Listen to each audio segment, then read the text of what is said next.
O kabalen, kumusta kayo? Amis ko ne. I'm back and this time, abayan nyo kung lakwas tayo panggambulan, inga manong siswan.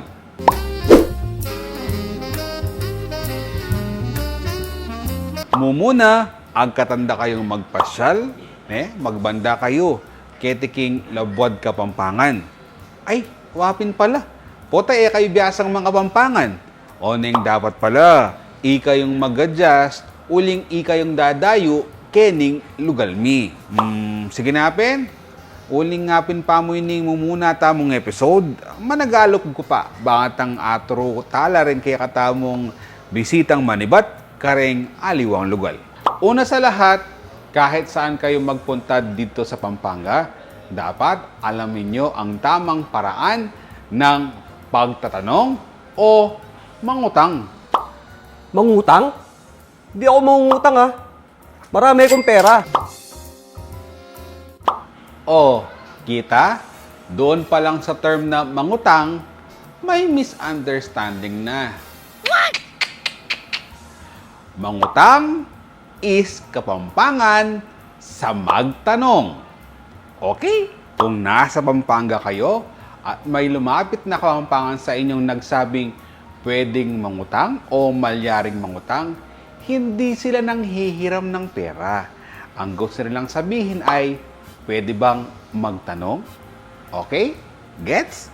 Kayo din kapag magtatanong, ang sasabihin ninyo, pwede pong mangutang.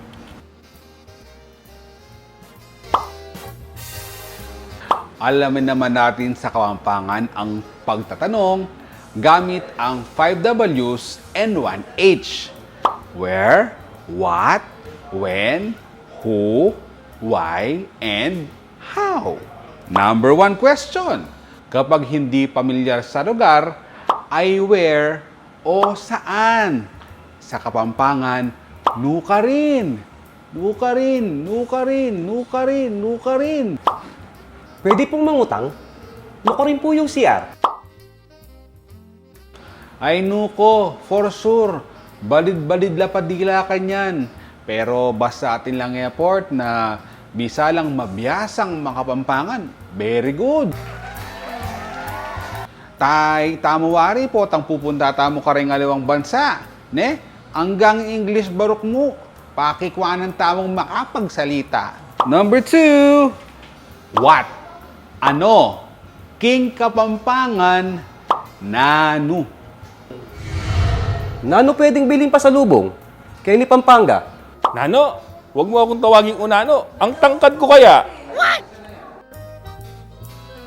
Aru! O yan yung masakit yung mitu pala rin pareho ng Kapampangan. Kaya dapat tandaan, ang nano is ano or what. Number 3. Who? Sino?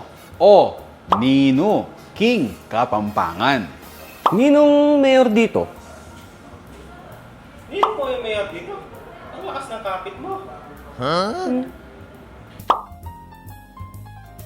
Malawo, ting makanyang eksena, nung ala kayong ditak mambalo, hanggang nanumang amano, neng mangutang.